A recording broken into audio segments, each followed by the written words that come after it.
Welcome to ViviTalks. I'm Vivienne Aerts. Join me in celebrating 100 talented female musicians from my last album, type of thing. Empowering female cacao farmers in Congo's Virunga State Park and restoring the rainforest. Delve into the musical journeys, creative processes, and unique perspectives of these talented women that were involved in the making of this album.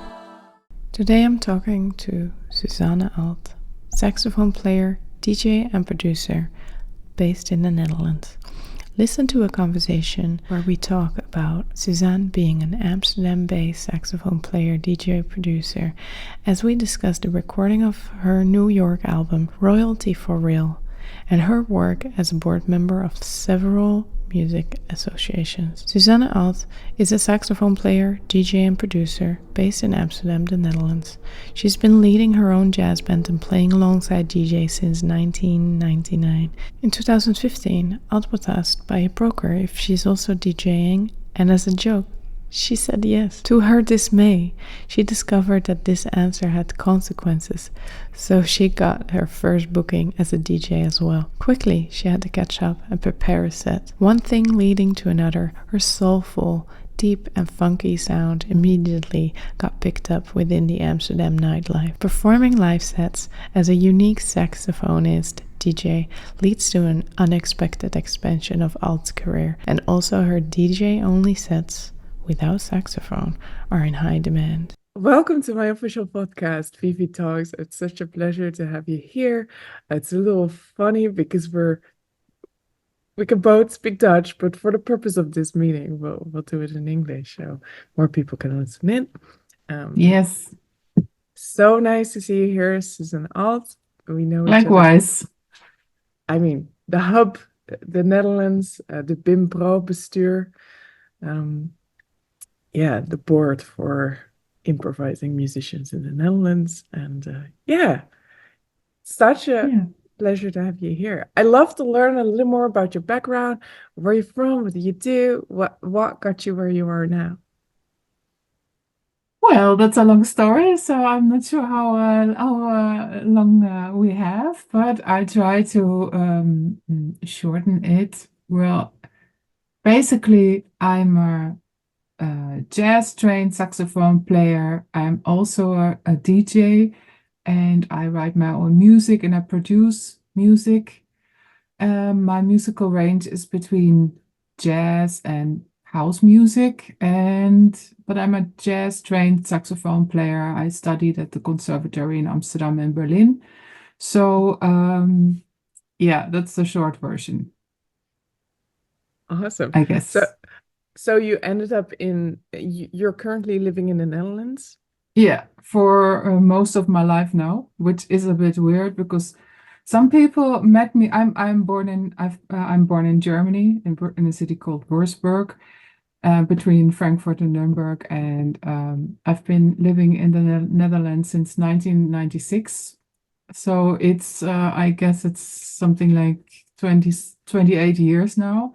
But still, I know people from the beginning when I moved there, and they still sometimes they see me as a German, which I am. My passport is German, But I've been living so much longer than half of my life here in Amsterdam, so it's a bit weird to be reminded sometimes. So I guess maybe you start to understand that because you've been living in New York for such a long time, and probably people sometimes I would think maybe some people think that you lived in Amsterdam for a long time, which you haven't.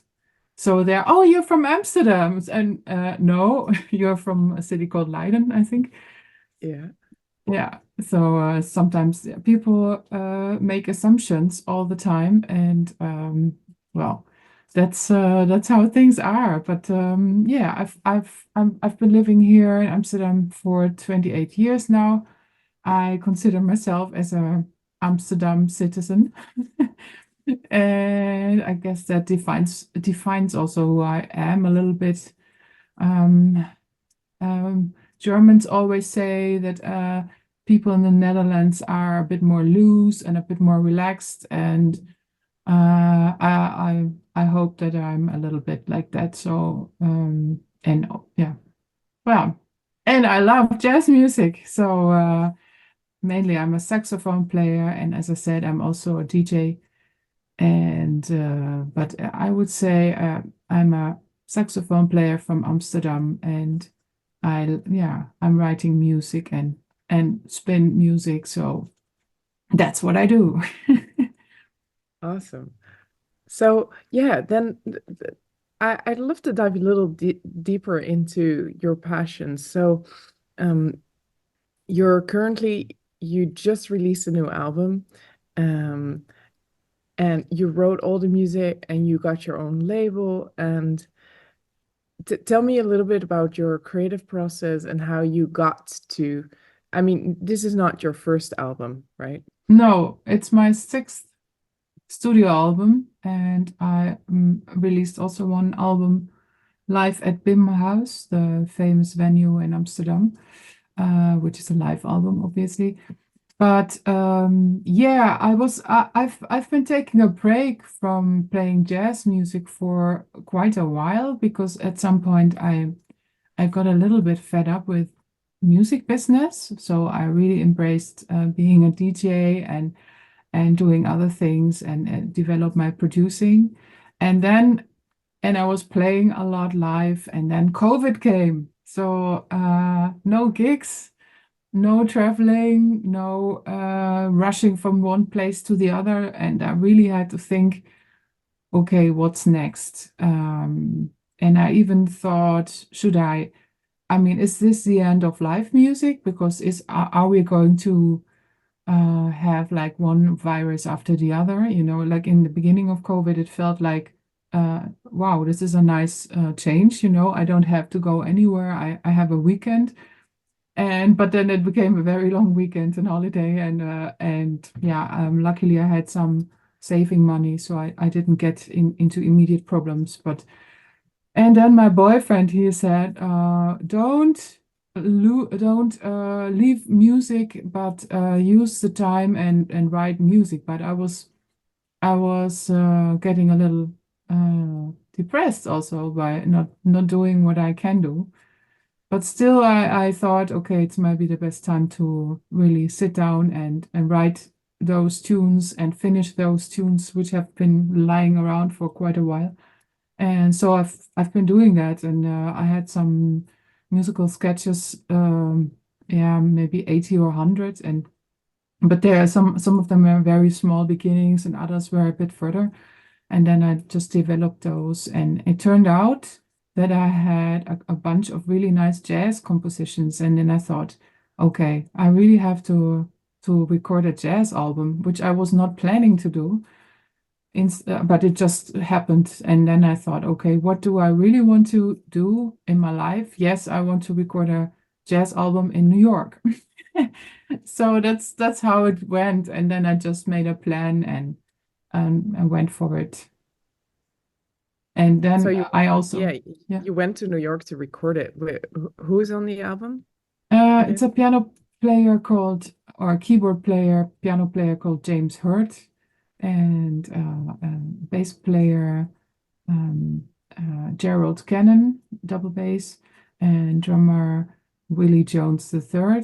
And Gerald Cannon and Willie Jones I knew from when they were playing with Roy Hargrove for about 7 years. And there were just this really, really, really swinging rhythm section, and I completely fell in love with that sound and with the sound of the Roy Hargrove band anyway, because I'm a big Roy Hargrove fan since mid 90s. And then James Hurt is a piano player. I met him when he played with New York saxophonist Abraham Burton. I think he's still playing at Smalls like once a month, and he's teaching a lot, but he's been touring a lot in Europe in the past. So that's how I met James. So James, Gerald, and Willie I know for more than 20 years, I think. And I just thought, okay, I just asked them, because in Dutch you say, no, it's what you have, and you can always can how do you say that? Like, you have no, but you always can get a yes. So, which means you Yes. have to ask, you have to dare to ask. So that's what I did, and they were enthusiastic right away, and I guess also happy because they are also have been just through COVID and really happy to get going again. So that's a bit how it went. Yeah. Was it different working with American musicians than with Dutch musicians? Mm, I thought it would be more different than it actually was because I no, but actually it wasn't. Maybe only some appointments were a little bit more clear, but that's no, that's again that's what I was expecting and also knowing. So about payment or about yeah, just certain appointments were just a bit more clear. But I was expecting that, so that's different. While in Europe, we tend to be a little bit more vague because sometimes musicians they put themselves in a semi hobby position. They don't take it 100% serious, which I guess that would be a bit of a difference. That I guess Americans are a bit more business minded. So, but musically, well, obviously they're incredible musicians, so that's a bit of a difference.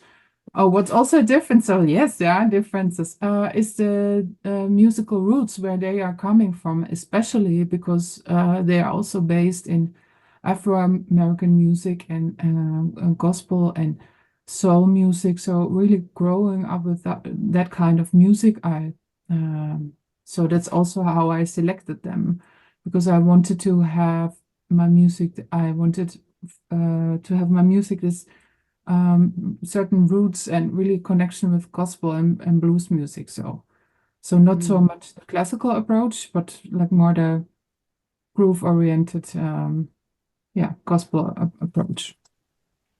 Yeah. Cool. So good that you asked because I was not fully Yeah. aware of of it. And then, do you think your experience with DJing and dance music has influenced how you play your saxophone and how you produce um, your jazz music? Is there any? I'm probably.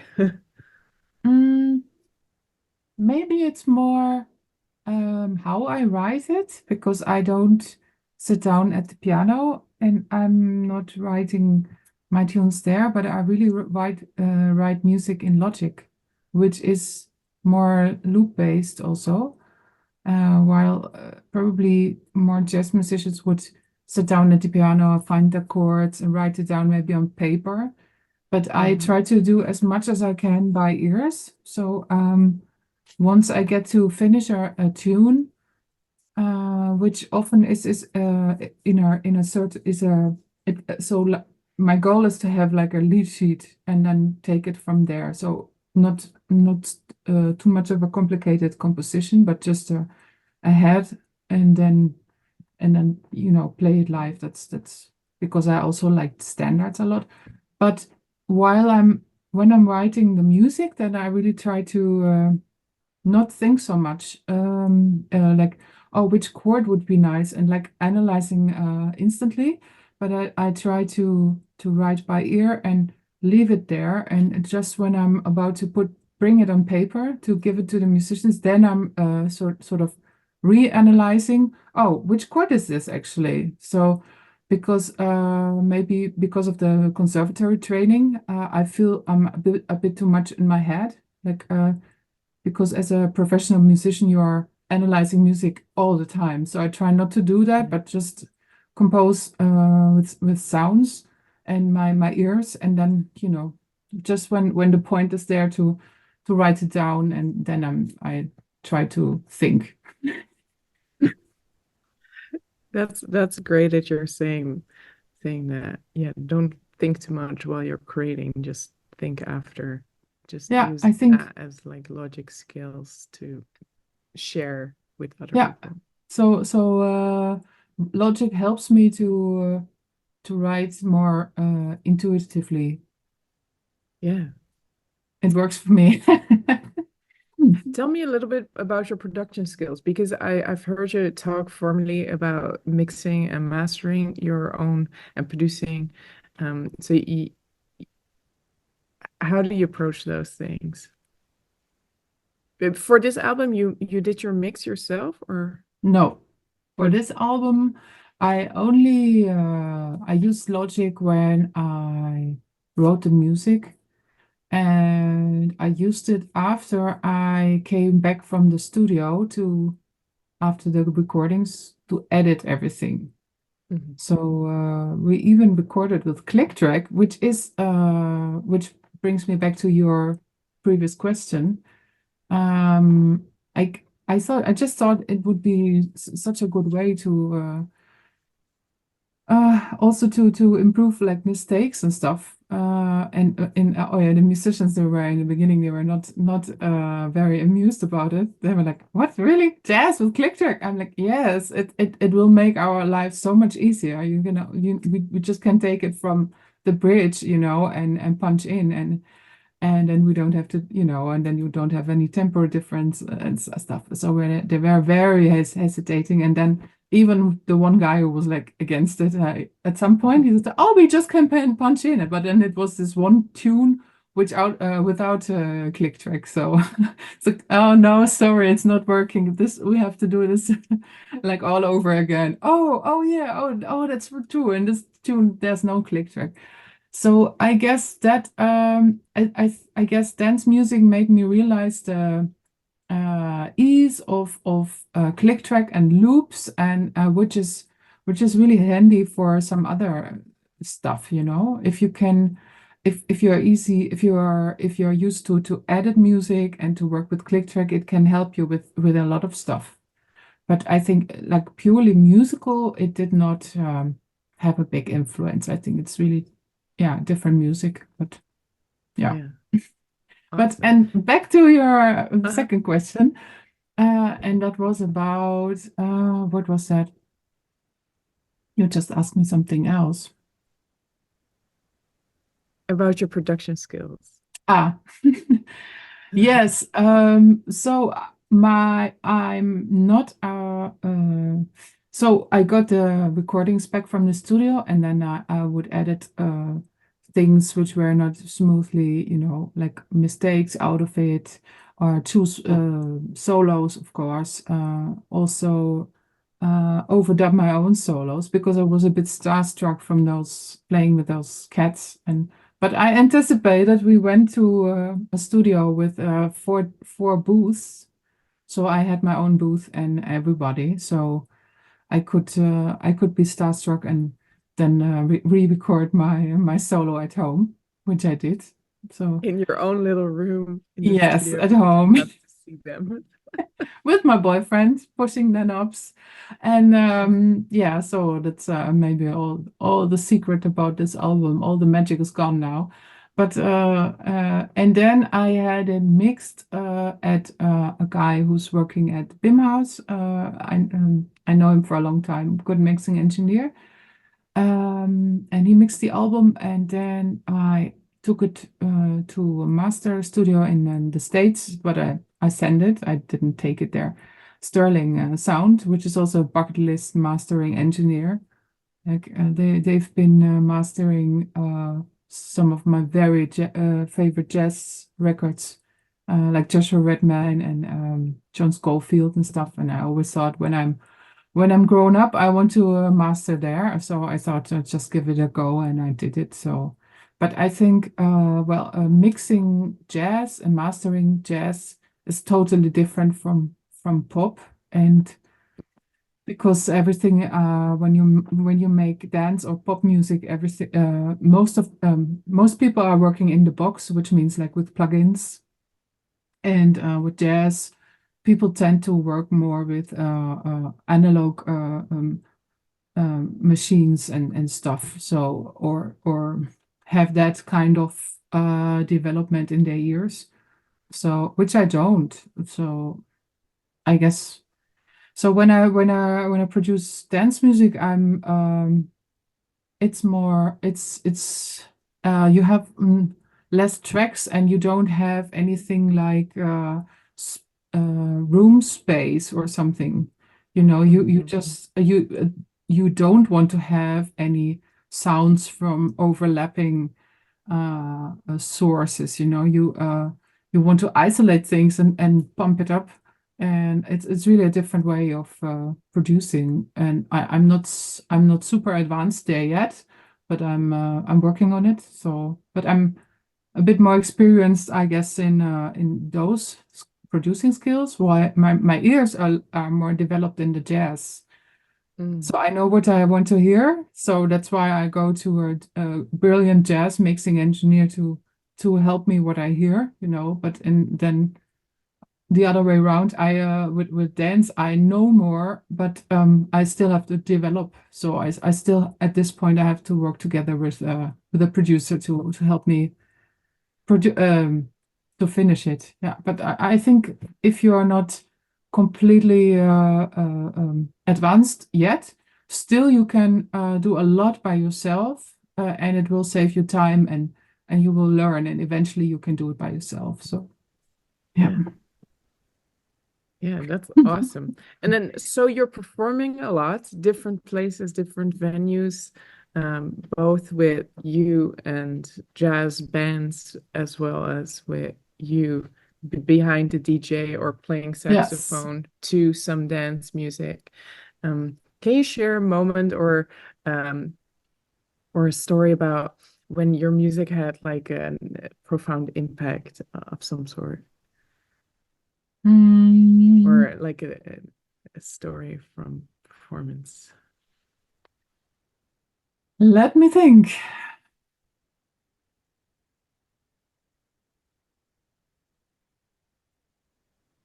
Well, it's always it's interesting how when I play jazz, and I really you play a ballad and then you're touching people, but sometimes you think if you look at the audience, you cannot tell instantly what they are feeling, because even if somebody is about to cry, they tend to like stare a little bit, and so you don't know at that moment, are they mad at you because they don't like your interpretation, or are they about to cry? At that moment when they are not crying yet, then they cannot. It's a bit weird. So that's a bit of a weird thing, and also with jazz audience in general, you because people are really listening. So there, I mean, there's less interaction than with a not dance with a dance crowd, because there people are moving. But if they're just sitting like that, it can mean all kinds of stuff. Like like with the arms like this, it's like super relaxed, or they are really checking you out, but also, or they don't like it, but they just have to be there because their partner really wanted to go. You don't. It's hard to read, and so it's I always have to find a way to connect a bit to the audience, and so hopefully, yeah. Sometimes I'm stuck to talk, but sometimes people are not laughing, about my little silly jokes or so, and then you're like, oh, I still don't know, and then it helps if there's a break and you. And then you talk to some people, and or someone from the organization is coming, and they're like, oh, they really love it. I'm like, oh, I don't know because I cannot read them. And then, oh, but they're always like this, and I'm like, oh, okay. And then I can relax a bit more. And probably because of that, they are also relaxing more and showing more excitement. Or so it's funny. Well, with dance, if people, yes, sometimes it's funny how far people go and jumping up and down, and or jumping even on stage or so. But I'm not sure if I really if I really if I have like really super strange experiences, apart from people jumping on stage, which is kind of, you A don't know dog? what's happening. Yeah. A friendly one? Uh, what do you mean? A pit bull No, jumped no, on no, your not a dog. No, no, Oh, people. Yeah, oh, yeah, yeah, just just people. people. Yeah, they think they I was like, can. oh, a pit bull. No, no, That's no, weird. no. Just people, humans. They Yes. just jump on stage and dance, and you think, okay, who invited you? I don't know. But yeah, most Then of what the do you times it's do? fun. You Yeah. you dance along or you kick him off the stage again? Yeah, so most of the time they get like the message that it's yes, it is funny, but only if kind of they're getting the hint that it's funny for a short time, and then it's then they should leave again, and then it's nice. But I guess if I'm really thinking, I think maybe the best school for performing was this little jazz cafe in Amsterdam called Café Alto, because Mm. there's no cover, so people just walk in, and then you don't know who's inside, and also the personnel doesn't know them, and so there's sometimes I remember like in the days where people still could smoke inside, like seriously, people would sit in the first row in this very tiny place and smoke cigars. So how You can you think of it something like that? I mean, sit in the first row with three guys and everybody is smoking cigar and like really blowing the blowing smoke. into your face. So or I remember that I was asking a woman to sit more in the back because she was really laughing so loud, and she had this really strange voice and it was completely distracting me.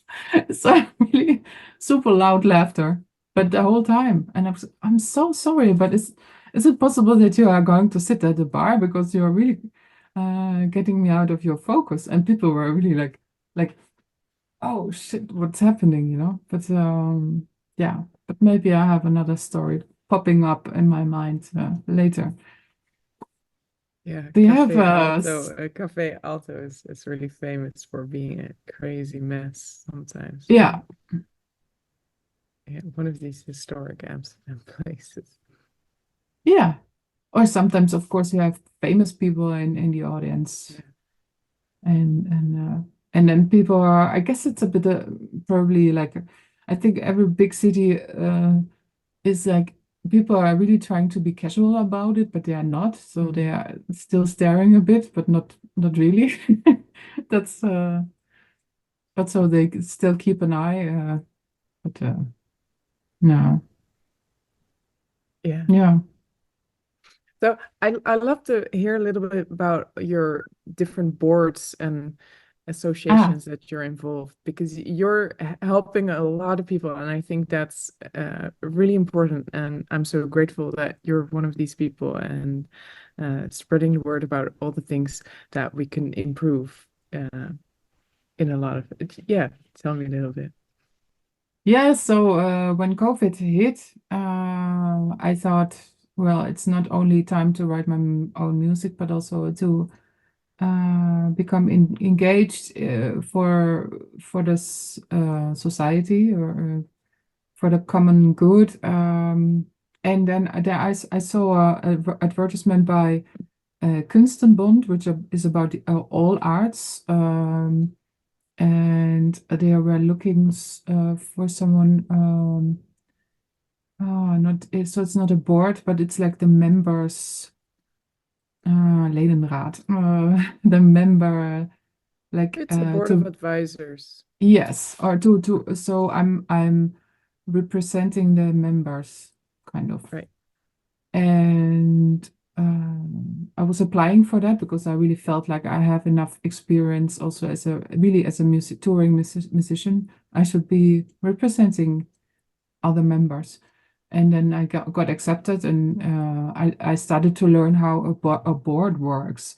And so that was really I had to get used a bit to yeah how things work, how you how you do a meeting, you know, other than a rehearsal, but really like with a secretary and a treasurer and those kind of things. So, but I totally embraced it. I read about it and I went to training for it. And then there was another board called BIM Pro, and those guys like BIM, they formed the BIM House. It's an association of improvising musicians from Amsterdam, and they were looking for a treasurer. And also during COVID, I just had training to like bookkeeping training, because I figured out that's something I should do, which it always had been fine,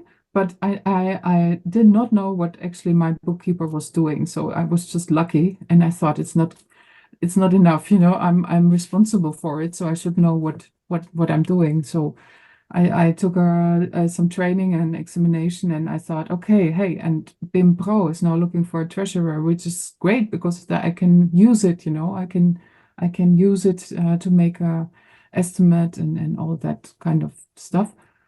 So I got accepted, and I've been there now for 2 or 3 years, I think, and it's interesting because this board had another dynamic. So it was interesting to learn also how to deal with that different dynamic and find my way there, and also do what a treasurer has got to do, like with a member service and stuff, and see how we could position ourselves in the cultural surroundings, because also, I mean, so you have different cultural boards, and then everybody thinks that his art is very important. So how can you contribute in a constructive way, and also like emphasize that jazz is indeed also very important, and work together with other music boards and get your unite towards the Ministry of the Arts in the Netherlands, you know, and explain how important music is, and how important jazz is, and how important it is that trained musicians who have you know, who are graduating from conservatories, that they get fair pay, and like if that they actually can go to work, you know. So and what we need to do that. So so it's still very interesting for me to see where are the possibilities, and also as a treasurer of this organization of BIM Pro, I'm now in another board called the Creatieve Coalitie, which is a creative like federation of 46 other cultural boards, art boards, and they are even higher up in the, like, with talking with ministry, and also ministry of is this the right word, like ministry of economics, or the minister, you know. So politics, so you talk to economics and social and cultural, and yeah, well, it's very, very interesting, and yeah, important, I guess, that we are doing this, and hopefully it will help. Yeah, there's a lot of work to be done. Yeah. Yeah. Yeah. I'd love to hear a little bit more about females empowering each other. Have you faced any stereotypes or biases, and how do you overcome them, or what do you do? Well, I guess the stereotype started when I was starting to play saxophone. Well, not so much yet. No, well, a bit. Because there are always, as a female instrumentalist, there's always less women than men, especially in jazz. I mean, jazz is dominated by men, only in singing, I would say it's dominated by women, maybe. But like, for example, saxophone, there were two women in my adolescence. One was a woman called Caroline Breuer, and she was from Munich. And the other one was Barbara Thompson from England. And so everybody was talking about those. And of course, when I came to the Netherlands, it was all about Candy Dulfer. So, but that the conversation ends there, because that's it, And while there's so many other male saxophone players, so it was really if you don't like those three, then people are really staring at you like, huh? How can you not like this person? I'm like, well, I really like Dexter Gordon, or I like Joshua Redman, Maceo Parker, and then they are looking at you, but. So you are not you did not start saxophone because of Candy Dulfer. I'm like, no, because I really like the instrument, and of course I like Candy Dulfer, but that was not, and then they don't get it, and that was hard to understand. I really did not. It took me a long time to how to deal with this assumption, of people in general. So that was that. Well, in general, if a woman is not super ugly, then but quite handsome or cute, then male musicians, they tend to say, oh, but she looks cute, but probably she cannot play, something like that. Or that if it's not too heavy for me to play, if it was really, challenging, other than, of course you have to be fit and quite, quite healthy, but I mean, if you see how small some male saxophone players are, or really old, or, so it's, I mean, you don't have to be like an athlete to play saxophone, but of course, everything has to work, and you have to be kind of in shape, but no. So yes, there were lots of prejudices and assumptions where you sometimes, but it's I think mainly the stereotypes which were bothering me throughout the years. That took me the longest, and also something like, oh. No, we don't book you right now because last week we already had a female instrumentalist.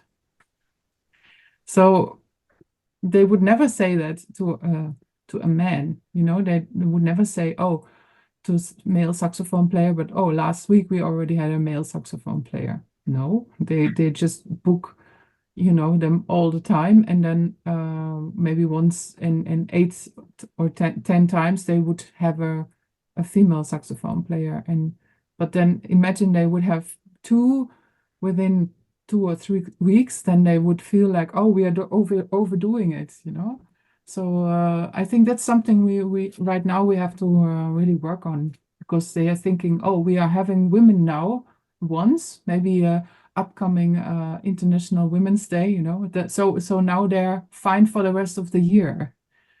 Right. So what's your experience in that? I mean, how do you cope with it?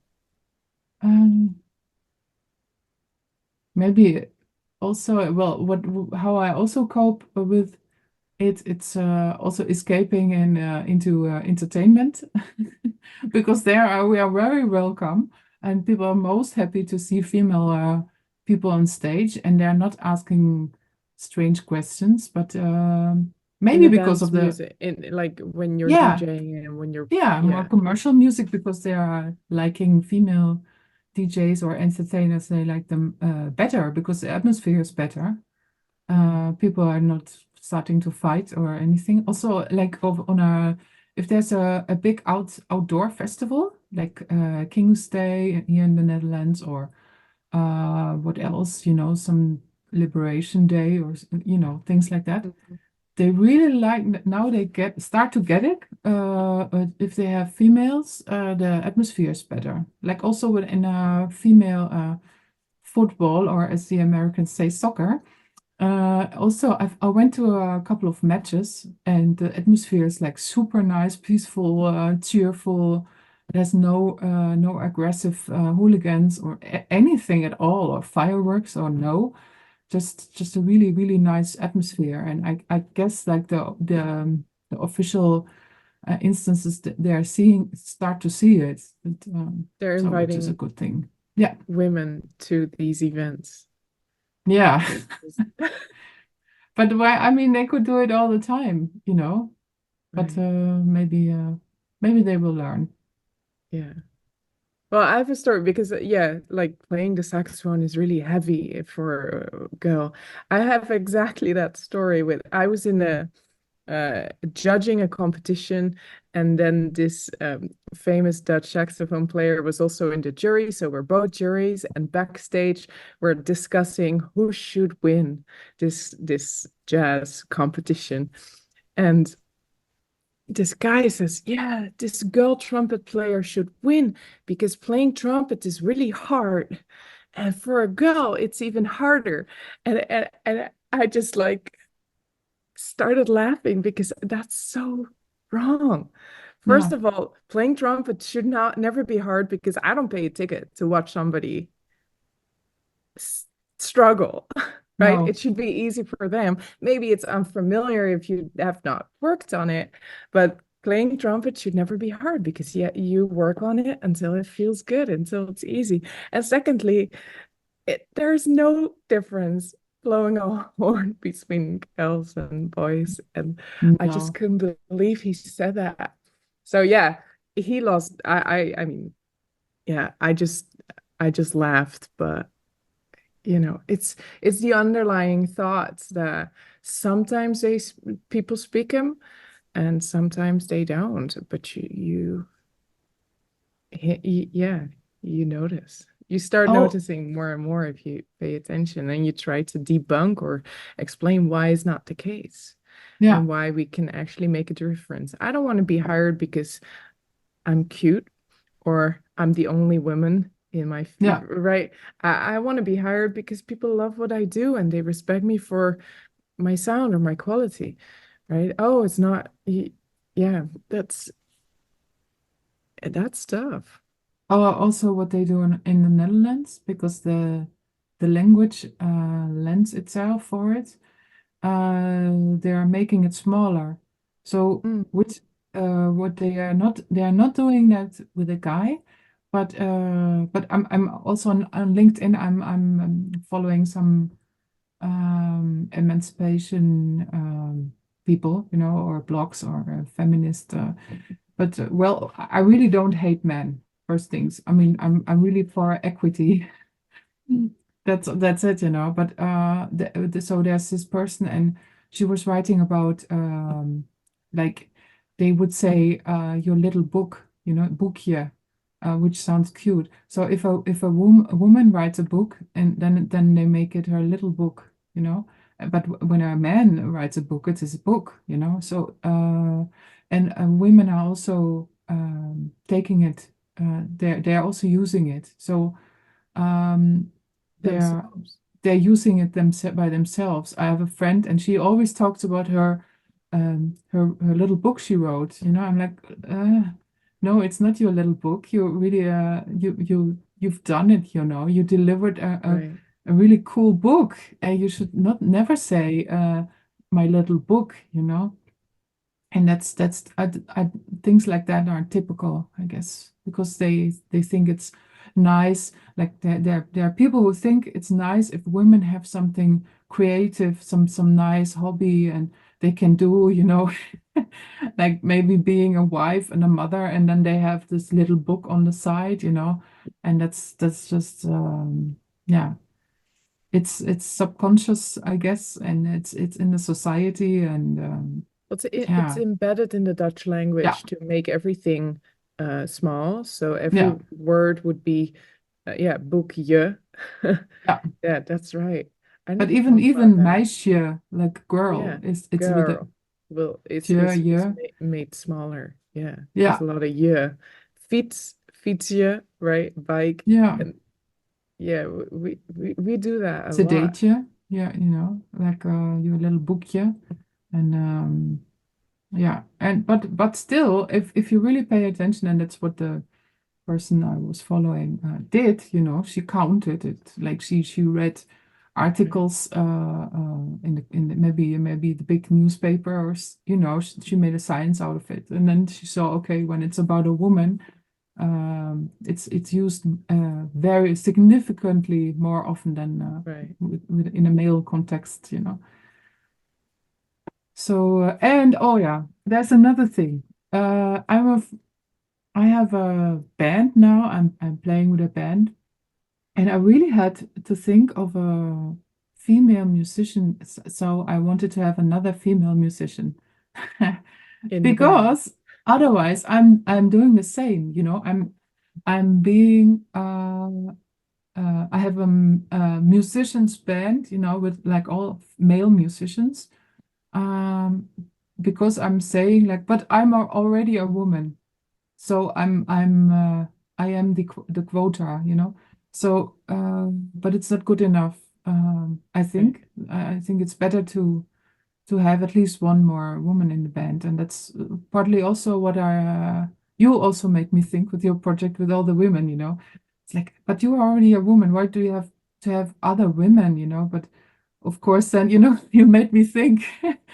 But I think we have to make each other think of things like that, Yeah. because automatically, so you think, oh, I'm the only woman in the band, so I'm already helping, But but that's I another think patriarchy, right? yes, We're gatekeeping again, and I yes, think then that's you want to break that pattern of like, oh, I decide who's cool or not. And yeah, but if you really go through your list, there's so many amazing people out there, right?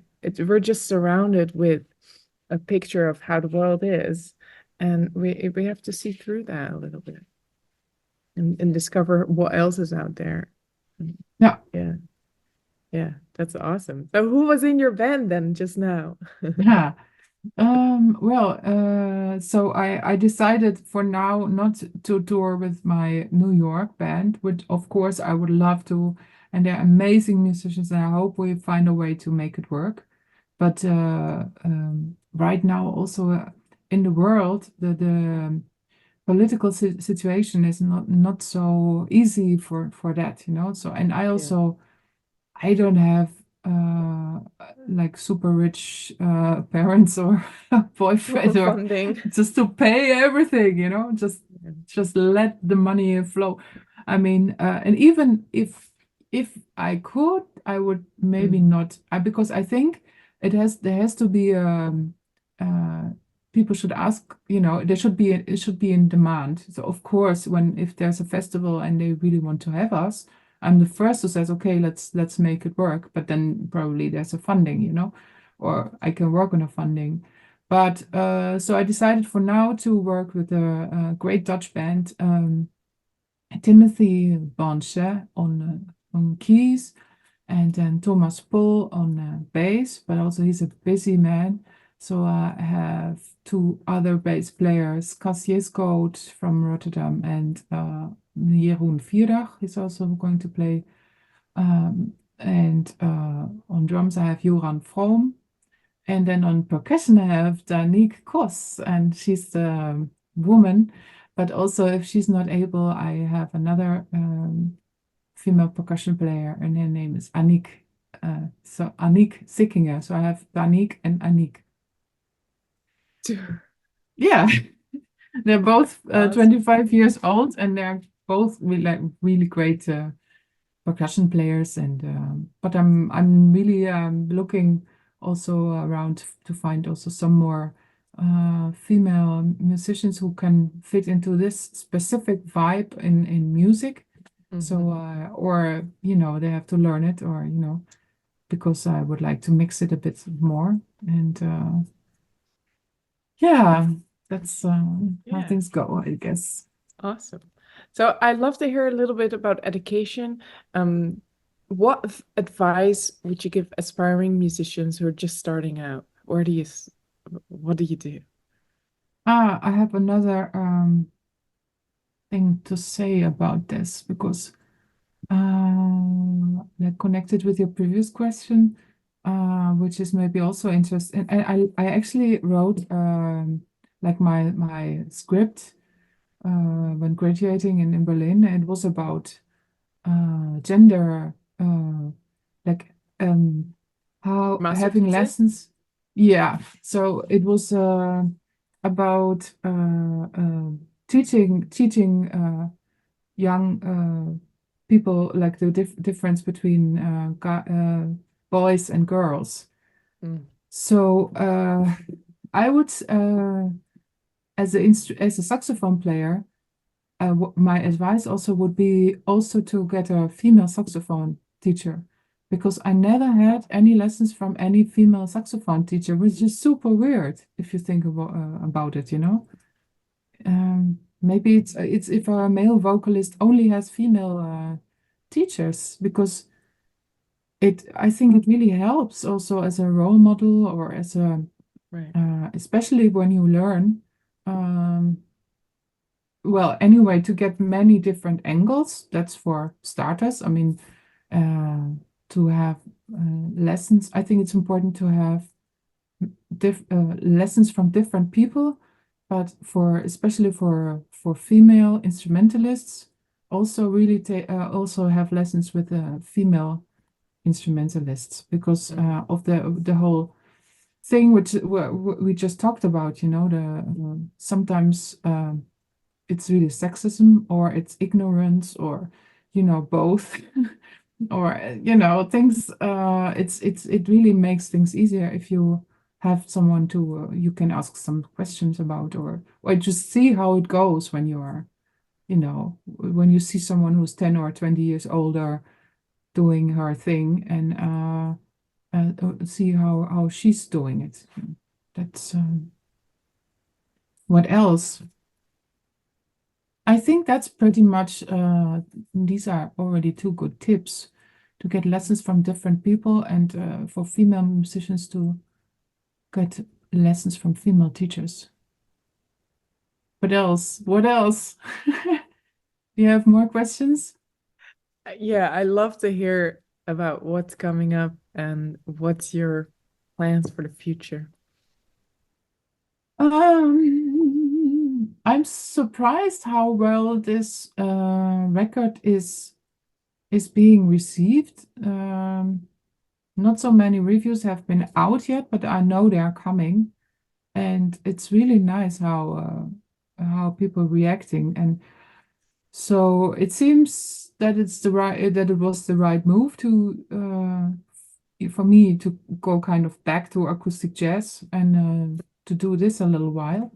But I'm also I feel the itch to work on repertoire for Venus Tunes Live, for the DJ live act, also because I think it's with that kind of music I reach a little bit more normal people, while jazz is more in the niche, you know. So, but with Venus Tunes Live, sometimes we are on a big festival, you know, like where just general people come, and I think it's always interesting to stay in touch with not only people from a really elite niche, you know, but to really reach out, and it's so beautiful if you see children reacting, and they're looking, you know, like really open mouth, like, you know, and they're really looking, and you really think like, what are they thinking right now? Like this really tall, I'm 6 feet tall, so this really tall woman with a saxophone, or so they're making a lot of noise, or then maybe it's the singer, they think, whoa, what is she all about? And then often kids, they really like the percussion, and they really can connect well to and they're dancing. Then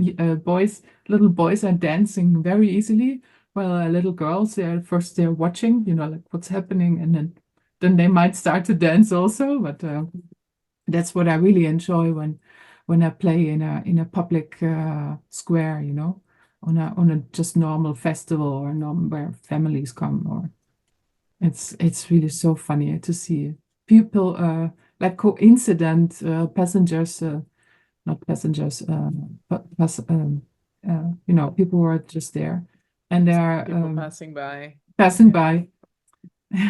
Passant, but then they're reacting, how they are reacting. So I love that. Yeah, awesome.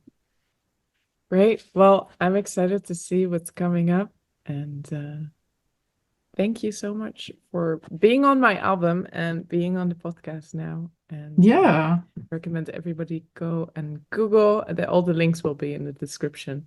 So, oh yes, that's it.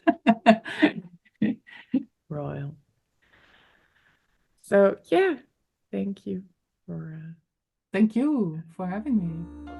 As I conclude this episode of ViviTalks, I want to express my sincere gratitude for joining me in this musical journey. I hope you enjoyed exploring the stories and experiences of the incredible female musicians on my album. To stay updated on our latest episodes, subscribe to ViviTalks on your favorite podcast platform. Connect with me on social media through Vivienne, and please check out my album Type of Thing, a musical exchange featuring 100 female musicians to empower female cacao farmers of Virunga State Park in Congo. It's about more than just music. It's about making a positive impact in the world. Your support is part of that journey, so thank you once again for tuning in. Until next time, keep celebrating the power of music, and let's continue to amplify the voices of remarkable women in the industry. Stay inspired, stay empowered, and keep the music flowing. With love and gratitude. Till soon.